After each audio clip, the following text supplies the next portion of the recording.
Hello नमस्कार दोस्तों, आप सभी का स्वागत है हमारे इस यूट्यूब चैनल में। तो आज का हमारा टॉपिक है मानव शरीर से जुड़े 25 महत्वपूर्ण प्रश्न। जनरल साइंस के अपन जो है 25 क्वेश्चन देखने वाले हैं ह्यूमन बॉडी से रिलेटेड। और साइंस जो है काफ़ी सारे एग्ज़ाम्स में, आप यदि रेलवे का आप कोई सा भी एग्ज़ाम देने जाओगे तो आपको साइंस जो है वेरी इंपॉर्टेंट टॉपिक जो रहता है, एक सब्जेक्ट रहता है साइंस का, काफ़ी अच्छा रोल रहता है। तो आपको जो है जनरल साइंस के क्वेश्चन आना चाहिए। तो आज हम जो है कुछ मानव शरीर से जुड़े कुछ 25 महत्वपूर्ण प्रश्नों की जो है तैयारी करने वाले हैं। आज हम रिवीजन करने वाले हैं जो कि आपके पेपर के लिए काफ़ी इम्पोर्टेंट बनेंगे। तो चलिए शुरू करते हैं, देखते हैं पहला क्वेश्चन क्या है हमारे सामने। तो पहला क्वेश्चन है, मानव शरीर की सबसे बड़ी ग्रंथि कौन सी है? मानव शरीर की सबसे बड़ी ग्रंथि कौन सी है? कई बार पूछा जाता है ये एग्जाम्स में। तो ऑप्शन देखते हैं इसके। Option A thyroid, option B यकृत, ऑप्शन सी अग्नाशय या फिर ऑप्शन डी पिट्यूटरी। बताइए मानव शरीर की सबसे बड़ी ग्रंथि कौन सी है? आपको किसी क्वेश्चन का आंसर आ जाए तो आप वीडियो को पॉज करके कमेंट में आंसर बता सकते हैं। चलिए इसका राइट आंसर देखते हैं। इसका राइट आंसर है ऑप्शन नंबर बी यकृत। यकृत यानी लीवर जो है वो मानव शरीर की सबसे बड़ी ग्रंथि होती है। चलिए अगले क्वेश्चन की ओर चलते हैं। क्वेश्चन नंबर 2 हमारे सामने है, मानव शरीर की सबसे छोटी हड्डी कौन सी होती है? मानव शरीर की सबसे छोटी हड्डी कौन सी होती है? Option number A femur, option number B stapes, option number C tibia, option number D humerus. बताइए मानव शरीर की सबसे छोटी हड्डी कौन सी होती है और कहाँ पर स्थित होती है? तो इसका राइट आंसर है option number B stapes. Stapes जो है मानव शरीर की सबसे छोटी हड्डी होती है और ये जो है कान के अंदर होती है, कान की हड्डी होती है ये, और सबसे छोटी हड्डी मानव शरीर की स्टेप्स होती है। चलिए अगले क्वेश्चन की ओर चलते हैं। क्वेश्चन नंबर 3 हमारे सामने है, मानव शरीर में हड्डियों की संख्या कितनी होती है? वयस्क मानव शरीर में हड्डियों की संख्या कितनी होती है? तो option number A 200, option number B 206, option number C 210 या फिर ऑप्शन नंबर डी 212। बताइए मानव शरीर में हड्डियों की संख्या कितनी होती है, कितनी हड्डियां होती हैं मानव शरीर में? तो इसका राइट आंसर हो जाएगा हमारा ऑप्शन नंबर बी 206। मानव शरीर में जो है 206 हड्डियां होती हैं वयस्क में, और बच्चों में जो है वो बच्चों में लगभग 270 के समथिंग कुछ हड्डियां होती हैं, जो कि जैसे जैसे वो बड़े होते हैं तो कम हो जाती हैं। चलिए अगले क्वेश्चन की ओर चलते हैं। अगला क्वेश्चन हमारे सामने है, रक्त का पीएच मान कितना होता है? ये क्वेश्चन आप इम्पोर्टेंट क्वेश्चन है, आप वेरी इंपॉर्टेंट क्वेश्चन है ये। किसी भी एग्जाम में देख लीजिए, आपको जो जिसमें भी साइंस पूछा जा रहा है उसमें ये क्वेश्चन रहता है। आपके लिए किसी भी एग्जाम के पर्पज से ये क्वेश्चन इंपॉर्टेंट बनता है, आपको ये पता होना चाहिए। वेरी इंपॉर्टेंट क्वेश्चन है ये। तो रक्त का पीएच मान कितना होता है? Option number A 6.5, option number B 7.0, option number C 7.4 या फिर ऑप्शन नंबर डी 8.0। बताइए रक्त का पीएच मान कितना होता है? तो रक्त का पीएच मान होता है ऑप्शन नंबर सी, इसका राइट आंसर हो जाएगा 7.4। 7.4 जो है रक्त का पीएच मान होता है। चलिए अगले क्वेश्चन की ओर चलते हैं। क्वेश्चन नंबर 5 हमारे सामने है, आरबीसी का जीवन काल कितना होता है? आरबीसी का जीवन काल कितना होता है? ऑप्शन नंबर ए 60 दिन, ऑप्शन नंबर बी 90 दिन, ऑप्शन नंबर सी 120 दिन या फिर ऑप्शन नंबर डी 150 दिन। बताइए आरबीसी का जीवन काल कितना होता है? और आपको जो है आरबीसी का फुल फॉर्म आपको कमेंट में बताना है। आरबीसी का फुल फॉर्म क्या होगा, आप जो है कमेंट में बताइए आरबीसी का फुल फॉर्म। ये आपके लिए होमवर्क है, ये वेरी इंपॉर्टेंट क्वेश्चन है। तो इसका राइट आंसर देखते हैं। इसका राइट आंसर हो जाएगा ऑप्शन नंबर सी 120 दिन। आरबीसी का जीवन काल जो है 120 दिन का होता है। आरबीसी का चलिए मैं ही बता देता हूँ। आरबीसी यानी red blood sales. Red blood sales RBC का फुल फॉर्म होता है रेड ब्लड सेल्स। चलिए अगले क्वेश्चन की ओर चलते हैं। क्वेश्चन नंबर 6 हमारे सामने है, इंसुलिन किस ग्रंथि से स्रावित होता है? इंसुलिन किस ग्रंथि से स्रावित होता है, मतलब इंसुलिन किस ग्रंथि से बनता है? ऑप्शन नंबर ए यकृत, ऑप्शन नंबर बी अग्नाशय, ऑप्शन नंबर सी थायराइड या फिर ऑप्शन नंबर डी एड्रिनल। बताइए इंसुलिन किस ग्रंथि से बनता है? तो इसका राइट आंसर देखते हैं। इसका राइट आंसर है ऑप्शन नंबर बी अग्नाशय से। अग्नाशय से इंसुलिन बनकर जो है वो खून में मिक्स होता है। चलिए अगले क्वेश्चन की ओर चलते हैं। क्वेश्चन नंबर 7 हमारे सामने है, मानव शरीर का सबसे बड़ा अंग कौन सा है? मानव शरीर का सबसे बड़ा अंग कौन सा है? ये क्वेश्चन जो मैं आपको प्रैक्टिस करा रहा हूँ, ये जनरल नॉलेज के हिसाब से भी काफ़ी सही क्वेश्चन है, आपको जो है पता होना चाहिए। तो मानव शरीर का सबसे बड़ा अंग कौन सा है? ऑप्शन नंबर ए हृदय, ऑप्शन नंबर बी मस्तिष्क, ऑप्शन नंबर सी त्वचा, या फिर ऑप्शन नंबर डी फेफड़ा। बताइए, कमेंट बॉक्स में आप राइट आंसर बताइए।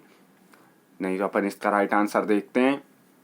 तो इसका राइट आंसर हो जाएगा हमारा ऑप्शन नंबर सी त्वचा। त्वचा जो है मानव शरीर का सबसे बड़ा अंग होता है। आप पूरे शरीर में देख लीजिए, आपको त्वचा देखने को मिल जाएगी। मानव शरीर का सबसे बड़ा अंग है त्वचा, स्किन। चलिए अगले क्वेश्चन की ओर चलते हैं। क्वेश्चन नंबर 8 हमारे सामने है, हृदय 1 मिनट में औसतन कितनी बार धड़कता है? ये काफ़ी इंपॉर्टेंट क्वेश्चन है, कई एग्जाम्स में बार बार ये क्वेश्चन पूछा जाता है। हृदय जो है आपका, जो हृदय जो है वो 1 मिनट में कितनी बार धड़कता है? ऑप्शन नंबर ए 50 बार, ऑप्शन नंबर बी 72 बार, ऑप्शन नंबर सी 90 बार, या फिर ऑप्शन नंबर डी 100 बार। बताइए, हृदय 1 मिनट में कितनी बार धड़कता है? तो इसका राइट आंसर हो जाएगा ऑप्शन नंबर बी 72 बार। 1 मिनट में जो है औसतन 72 बार आपका हृदय धड़कता है। चलिए अगले क्वेश्चन की ओर चलते हैं। क्वेश्चन नंबर 9 हमारे सामने, मस्तिष्क का कौन सा भाग सोचने का कार्य करता है? मस्तिष्क में आप जो है किसी भी चीज़ के बारे में सोचते हैं, विचार करते हैं, तो वो कौन सा दिमाग का मतलब ब्रेन का कौन सा पार्ट एक्टिव होता है? तब मस्तिष्क का कौन सा भाग जो है वो सोचने का कार्य करता है? Option number A cerebellum, option number B cerebrum, option number C medulla, या फिर ऑप्शन नंबर डी पोंस। बताइए, मानव शरीर का कौन सा भाग, मस्तिष्क का कौन सा भाग सोचने का कार्य करता है? तो इसका राइट आंसर हो जाएगा हमारा option number B cerebrum. Cerebrum जो है, ऐसे मानव का जो मस्तिष्क होता है, इसमें जो आगे वाला जो पार्ट होता है, ये इसको सेरिब्रम कहते हैं, और यही जो है पूरा सोचने विचारने का कार्य करता है। चलिए अगले क्वेश्चन की ओर चलते हैं। क्वेश्चन नंबर 10 हमारे सामने है, रक्त का लाल रंग किसके कारण होता है? ये क्वेश्चन वेरी इंपॉर्टेंट क्वेश्चन है, आप इसको नोट करके रख लीजिए, या फिर आप इसको बार बार प्रैक्टिस कीजिए। काफ़ी बार पूछा जाता है ये क्वेश्चन, रक्त का लाल रंग किसके कारण होता है? ऑप्शन नंबर ए प्लेटलेट के कारण, ऑप्शन नंबर बी प्लाज्मा के कारण, ऑप्शन नंबर सी हीमोग्लोबिन के कारण, या फिर ऑप्शन नंबर डी आरबीसी के कारण। बताइए, रक्त का लाल रंग किसके कारण होता है? इसका राइट आंसर देखते हैं। इसका राइट आंसर है option number C haemoglobin. Haemoglobin के कारण जो है वो रक्त का लाल रंग होता है। रक्त में लाल रंग हीमोग्लोबिन के कारण होता है। चलिए अगले क्वेश्चन की ओर चलते हैं। क्वेश्चन नंबर 11 हमारे सामने है, शरीर में ऑक्सीजन का परिवहन कौन करता है? शरीर में ऑक्सीजन, पूरे शरीर में ऑक्सीजन कौन फैलाता है? शरीर में ऑक्सीजन का परिवहन कौन करता है? Option number A WBC, option number B RBC, option number C platelets, या फिर ऑप्शन नंबर डी प्लाज्मा। बताइए, शरीर में ऑक्सीजन का परिवहन कौन करता है? इसका राइट आंसर बताइए आप कमेंट में। इसका राइट आंसर हो जाएगा हमारा option number B RBC red blood cells जो है वो शरीर में ऑक्सीजन का परिवहन करते हैं। और WBC यानी वाइट ब्लड सेल्स, श्वेत रक्त कोशिकाएं, आपने पढ़ा होगा 10th क्लास में। चलिए अगले क्वेश्चन की ओर चलते हैं। अगला क्वेश्चन हमारे सामने है, पाचन क्रिया कहाँ से शुरू होती है? पाचन क्रिया कहाँ से शुरू होती है? ये काफ़ी इंपॉर्टेंट क्वेश्चन है। मोस्टली लोग जो है इसको गलत करके आते हैं, तो मोस्टली लोग जो है आप इसका ऑप्शन लगाते हैं, ऑप्शन नंबर ए पेट लगाते हैं, जहाँ तक है पेट या लीवर लगाते हैं, लेकिन इसका आंसर कुछ और ही है। चलिए देखते हैं, पहले इसके ऑप्शन देख लेते हैं। पाचन क्रिया कहाँ से शुरू होती है? ऑप्शन नंबर ए पेट से, ऑप्शन नंबर बी दांत से, ऑप्शन नंबर सी मुंह से, या फिर ऑप्शन नंबर डी यकृत से। बताइए, पाचन क्रिया जो है कहाँ से शुरू होती है? तो इसका राइट आंसर है ऑप्शन नंबर सी मुंह से। मुंह से जो है पाचन क्रिया शुरू होती है। देखिए, आप जब भी खाना खाते हैं या कुछ भी चीज़ खाते हैं, पहले वो आपके मुंह में जाती है, फिर उसके बाद धीरे धीरे अंदर जाती है, लेकिन शुरुआत जो है मुंह से ही होती है आपकी। इसके बाद जो है दांत तक जाएगी, इसके बाद पेट तक जाएगी, लीवर तक जाएगी, बाद में होगा ये सारा प्रोसेस। शुरुआत जो है आपकी मुंह से होगी। तो इसका ऑप्शन नंबर सी इसका राइट आंसर हो जाएगा। चलिए अगले क्वेश्चन की ओर चलते हैं। विटामिन डी की कमी से कौन सा रोग होता है? बताइए, ये क्वेश्चन भी कई बार इंपॉर्टेंट रहता है। आज की इस वीडियो में जितने भी क्वेश्चन हम लेकर आए हैं वो सारे इंपॉर्टेंट क्वेश्चन है, किसी न किसी एग्जाम्स में पूछे गए क्वेश्चन है। चलिए बताइए, विटामिन डी की कमी से कौन सा रोग होता है? Option number A scurvy, option number B rickets, option number C anaemia, या फिर ऑप्शन नंबर डी बेरी। बताइए, विटामिन डी की कमी से कौन सा रोग होता है? इसका राइट आंसर है option number B rickets. Vitamin D की कमी से जो है रिकेट्स नामक रोग होता है। और विटामिन डी को जो है सनशाइन विटामिन भी कहा जाता है। सनशाइन विटामिन भी विटामिन डी को कहते हैं। विटामिन डी का मुख्य स्रोत होता है सन, सूर्य से मिलता है, इसीलिए इसको सनशाइन विटामिन भी कहते हैं। चलिए अगले क्वेश्चन चलते हैं। क्वेश्चन नंबर 14 हमारे सामने है, मानव शरीर में रक्त की मात्रा लगभग कितनी होती है? मानव शरीर में जो है रक्त की मात्रा कितनी होती है? ऑप्शन नंबर ए 2 से 3 लीटर, ऑप्शन नंबर बी 4 से 5 लीटर, ऑप्शन नंबर सी 5 से 6 लीटर, या फिर ऑप्शन नंबर डी 7 से 8 लीटर। बताइए, मानव शरीर में जो है रक्त की मात्रा कितनी होती है, लगभग मात्रा कितनी होती है? तो इसका राइट आंसर है ऑप्शन नंबर सी 5 से 6 लीटर। मानव शरीर में जो है रक्त की मात्रा लगभग 5 से 6 लीटर खून जो है मानव शरीर में होता है। चलिए अगले क्वेश्चन की ओर चलते हैं। देखिए, साइंस जो है काफ़ी मज़ेदार सब्जेक्ट है। इसमें जो है आपको इंटरेस्ट आता है बच्चों को पढ़ने में। आप जो है इसको साइंस के क्वेश्चन जो है जल्दी से आपको इजीली याद भी हो जाते हैं, क्योंकि ये आपके बॉडी से रिलेटेड, आपकी डेली लाइफ से रिलेटेड क्वेश्चंस रहते हैं। तो आप जो है जितना हो सके इसकी प्रैक्टिस करते रहिए। चलिए अगले क्वेश्चन पे आ चुके हैं अपन। अगला क्वेश्चन है हमारा, फेफड़ों का कार्य क्या है? फेफड़ों का कार्य क्या है? फेफड़े जो है शरीर में क्या काम करते हैं? ऑप्शन नंबर ए खून बहाना, ऑप्शन नंबर ए खून बनाना, ऑप्शन नंबर बी ऑक्सीजन लेना, ऑप्शन नंबर सी भोजन पचाना, या फिर ऑप्शन नंबर डी हार्मोन्स बनाना। बताइए, फेफड़ों का कार्य शरीर में क्या होता है? तो देखिए, यहाँ पे मैं आपको बताता हूँ, एक ऑप्शन एलिमिनेशन ट्रिक होती है जो कि आप यूज़ कर सकते हैं। यदि आपको किसी क्वेश्चन का आंसर नहीं आ रहा हो और आपको कुछ ऑप्शन ऐसे लग रहे हों जो कि उससे रिलेटेड नहीं है, तो आप उनको हटा दीजिए। देखिए यहाँ पे, जैसे कि खून बनाना, फेफड़ों का कार्य खून बनाना नहीं हो सकता। ऑप्शन नंबर सी भोजन पचाना, ये भी नहीं हो सकता फेफड़ों का कार्य। ऑप्शन नंबर डी हार्मोन्स बनाना, या फिर ऑप्शन नंबर बी। अब 2 ऑप्शन आपके सामने बच रहे हैं। तो देखिए, हार्मोन्स बनाना फेफड़ों का काम नहीं होगा और इसको भी हटा दिया, तो यहाँ पे एक ऑप्शन बच रहा है जो कि है ऑप्शन नंबर बी ऑक्सीजन लेना। फेफड़ों का कार्य जो है ऑक्सीजन लेना। इस तरीके से आप जो है ऑप्शन को एलिमिनेट कर भी आप आंसर का पता लगा सकते हैं। चलिए, इसका बी ऑप्शन जो है राइट आंसर हो जाएगा, ऑक्सीजन लेना। फेफड़ों का काम होता है ऑक्सीजन लेना। चलिए अगले क्वेश्चन पे चलते हैं।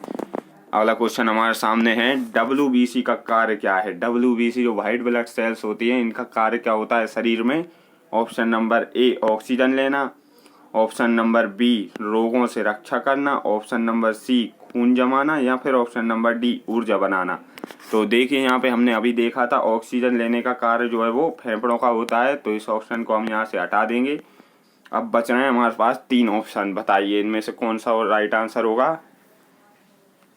तो ऑप्शन नंबर बी जो है इसका राइट आंसर हो जाएगा, रोगों से रक्षा करना। व्हाइट ब्लड सेल्स का कार्य होता है रोगों से रक्षा करना। शरीर में जो है वो बैक्टीरिया, कीटाणु, जो भी जितने भी बीमारियां आपको डिजीज होती हैं उन सब से रक्षा करता है। व्हाइट ब्लड सेल्स आपकी रक्षा करते हैं।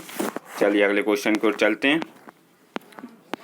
अगला क्वेश्चन है हमारे सामने, क्वेश्चन नंबर 17 हमारे सामने है, रक्त को जमाने में कौन मदद करता है? रक्त को जमाने में कौन मदद करता है? जैसे कि आपको जो है कभी भी कहीं चोट लग जाती है तो आपका जो रक्त खून निकलता है उसको का एक थप्पा जमता है, खून जमाने में कौन मदद करता है? Option number A RBC, option number B WBC, option number C platelets, या फिर ऑप्शन नंबर डी प्लाज्मा। बताइए, रक्त को जमाने में कौन मदद करता है? तो इसका राइट आंसर हो जाएगा हमारा ऑप्शन नंबर सी प्लेटलेट्स जो है वो खून को जमाने में हमारी मदद करते हैं, खून को जमाने में मदद करते हैं। और इसी एक विटामिन होता है विटामिन के जो है वो रक्त का थक्का जमाने में मदद करता है। मतलब जब आपको कभी चोट लगती है तो आपका जो है खून जम जाता है, रक्त का थप्पा जम जाता है, खून निकलने से रुक जाता है, तो वो कार्य जो है विटामिन के का होता है। चलिए अगले क्वेश्चन की ओर चलते हैं। क्वेश्चन नंबर 18 हमारे सामने है, शरीर की सबसे मजबूत हड्डी कौन सी होती है? शरीर की सबसे मजबूत हड्डी कौन सी होती है? और शरीर की सबसे मजबूत हड्डी कौन सी होती है? Option number A femur, option number B tibia, option number C humerus या फिर ऑप्शन नंबर डी रेडियस। बताइए शरीर की सबसे मजबूत हड्डी कौन सी होती है? इसका राइट आंसर बताएं आप मुझे। तो इसका राइट आंसर हो जाएगा option number A femur. Femur जो है वो शरीर की सबसे मजबूत हड्डी होती है और सबसे बड़ी हड्डी भी जो है फीमर ही होती है, जो कि आपके जो है पैर में जो है आपके पैर में स्थित होती है। ये फीमर जो है आपके पैर में, यहाँ पे घुटनों से ऊपर पैर में स्थित होती है। सबसे बड़ी हड्डी भी यही होती है और सबसे मजबूत हड्डी भी आपकी यही होती है। फीमर जो है इसका राइट आंसर हो जाएगा। चलिए अगले क्वेश्चन पे चलते हैं। क्वेश्चन नंबर 19 हमारे सामने है, मानव शरीर का तापमान सामान्यतः कितना होना चाहिए? ह्यूमन बॉडी का जो टेम्परेचर है वो नॉर्मली कितना टेम्परेचर होता है? Option number A 35 degree celsius, option number B 36 degree celsius, option number C 37 degree celsius या फिर option number D 38 degree celsius. बताइए मानव शरीर का सामान्यतः तापमान कितना होता है? यदि आपको दोस्तों वीडियो अच्छा लग रहा हो तो इसे एक लाइक ज़रूर कर दीजिए। काफ़ी मेहनत लगती है इस तरीके के क्वेश्चन को ढूंढ कर लाने में। और तो इसका राइट आंसर हो जाएगा हमारा option number C 37 degree celsius. 37 degree celsius जो है मानव शरीर का नॉर्मल तापमान होता है। चलिए अगले क्वेश्चन की ओर चलते हैं। क्वेश्चन नंबर 20 हमारे सामने है, पित्त किस अंग द्वारा बनाया जाता है? पित्त बिल किस अंग द्वारा बनाया जाता है? ऑप्शन नंबर ए पेट द्वारा, ऑप्शन नंबर बी यकृत द्वारा, ऑप्शन नंबर सी अग्नाशय द्वारा या फिर ऑप्शन नंबर डी आंत द्वारा। बताइए पित्त जो है किस अंग द्वारा बनाया जाता है? तो इसका राइट आंसर हो जाएगा ऑप्शन नंबर बी यकृत द्वारा, लीवर द्वारा जो है पित्त बनाया जाता है। चलिए अगले क्वेश्चन की ओर चलते हैं। क्वेश्चन नंबर 21 हमारे सामने है, आँख का कौन सा भाग रंग निर्धारित करता है? ये क्वेश्चन भी काफ़ी इंपॉर्टेंट क्वेश्चन है। जितने भी क्वेश्चन है आपको वेरी इंपॉर्टेंट क्वेश्चन है, आपको जो है इतने क्वेश्चन पूरा याद होना चाहिए। आँख का कौन सा भाग जो है रंग निर्धारित करता है? देखिए आँख में काफ़ी सारी लेयर्स होती हैं, इसमें जो है कौन सी लेयर जो है आपको रंग निर्धारित करती है? कौन सी लेयर आपको ये बताती है कि ये हरा रंग है, ये लाल रंग है, ये नीला रंग है? ये रंग निर्धारित करने वाली लेयर को क्या कहते हैं हम? इसके ऑप्शन देखते हैं। Option number A cornea, option number B retina, option number C iris या फिर ऑप्शन नंबर डी पुतली। बताइए आँख का कौन सा भाग रंग निर्धारित करता है? तो इसका राइट आंसर हो जाएगा option number C iris. Iris जो है वो आँख का रंग निर्धारित करने वाला भाग होता है, रंग निर्धारित करता है। आइरिस आपको बताता है कौन सा रंग आपको आंखों में दिख रहा है, लाल रंग, नीला रंग, पीला रंग, जो भी आपको रंग दिख रहा है वो सब आइरिस की वजह से दिख रहा है। एक वीडियो में जो है हम पूरा ह्यूमन आइज को कवर करने वाले हैं और लंग्स, रेस्पिरेशन सिस्टम, ये सब कुछ हम जो है आगे की वीडियोस में लेकर आएंगे। आप चैनल को सब्सक्राइब कर लीजिए, डिटेल्स में आपको पूरा बताएंगे तो आपको जो है इनको पढ़ने में क्वेश्चन को आसानी होगी, इनके आंसर देने में भी आपको आसानी हो जाएगी। चलिए अगले क्वेश्चन पे आ चुके हैं अपन। मनुष्य के शरीर में कितने दांत होते हैं? वयस्क मनुष्य के शरीर में जो है कितने दांत होते हैं? ये तो काफ़ी लोगों को रटा ही होगा, इसको क्या ही देखना। ऑप्शन नंबर सी जो है इसका राइट आंसर हो जाएगा 32 दांत। मानव शरीर में जो है 32 दांत होते हैं। चलिए अगले क्वेश्चन चलते हैं। अगला क्वेश्चन हमारे सामने है, रक्तचाप मापने का यंत्र क्या कहलाता है? रक्तचाप मापने का यंत्र क्या होता है? तो option number A thermometer, option number B stethoscope, option number C sphygmomanometer, option number D barometer. बताइए रक्तचाप मापने का यंत्र क्या कहलाता है? ब्लड प्रेशर किससे नापा जाता है? तो इसका राइट आंसर है ऑप्शन नंबर सी स्टेफगोमोनोमीटर। स्टेफगोमोनोमीटर जो है रक्तचाप मापने का यंत्र होता है, ब्लड प्रेशर नापने का यंत्र होता है। ब्लड प्रेशर नापने वाले डिवाइस को जो है स्टेफगोमोनोमीटर कहते हैं। चलिए अगले क्वेश्चन की ओर चलते हैं। क्वेश्चन नंबर 24 हमारे सामने है, मानव शरीर में सबसे बड़ी कोशिका कौन सी होती है? मानव शरीर में सबसे बड़ी कोशिका कौन सी होती है? बताइए। Option number A RBC, option number B WBC, option number C यांत्रिक कोशिका या फिर ऑप्शन नंबर डी अंडाणु। बताइए मानव शरीर में सबसे बड़ी कोशिका कौन सी होती है? तो इसका राइट आंसर है ऑप्शन नंबर डी अंडाणु। अंडाणु जो है मानव शरीर में सबसे बड़ी कोशिका होती है। चलिए अगले क्वेश्चन चलते हैं। आज की इस वीडियो का आखिरी क्वेश्चन नंबर 25 हमारे सामने। किडनी का मुख्य कार्य क्या है? किडनी का जो है मुख्य कार्य क्या होता है? ऑप्शन नंबर ए भोजन पचाना, ऑप्शन नंबर बी रक्त को शुद्ध करना, ऑप्शन नंबर सी हार्मोन बनाना, या फिर ऑप्शन नंबर डी ऑक्सीजन देना। बताइए किडनी का जो है शरीर में मुख्य कार्य क्या होता है? इसका राइट आंसर बताइए आप कमेंट में। और वीडियो आपको कैसा लग रहा है? आप वीडियो अच्छा लग रहा है तो इसे एक लाइक ज़रूर कर दीजिए। इसका राइट आंसर हो जाएगा हमारा ऑप्शन नंबर बी रक्त को शुद्ध करना। रक्त को शुद्ध करना जो है किडनी का मुख्य कार्य होता है, ब्लड को फिल्टर करना। तो चलिए दोस्तों, ये थे आज की इस वीडियो के 25 क्वेश्चन, साइंस के 25 क्वेश्चन जो कि आपके लिए वेरी इंपॉर्टेंट रहने वाले हैं। किसी भी एग्ज़ाम में आप जिसमें भी साइंस पूछा जाता है, रेलवे के हर एग्ज़ाम्स में साइंस के क्वेश्चन आते हैं। तो वीडियो आपको कैसा लगा? वीडियो अच्छा लगा हो तो इसे एक लाइक ज़रूर कीजिए। इसी तरीके की और वीडियोस के लिए चैनल को सब्सक्राइब कीजिए। आगे हम और भी वीडियो लेकर आने वाले हैं, साइंस की डिटेल्स वीडियो लेकर आने वाले हैं जो कि आपको काफ़ी मदद करेंगी साइंस को समझने में। और कमेंट करके बताइए अगली जो वीडियो है आपको किस टॉपिक पर चाहिए, कौन से सब्जेक्ट से रिलेटेड चाहिए। वीडियो कैसा लगा ये भी आप कमेंट बता सकते हैं। चलिए ठीक है, मिलते हैं अगली वीडियो में। वीडियो देखने के लिए आपका बहुत बहुत धन्यवाद।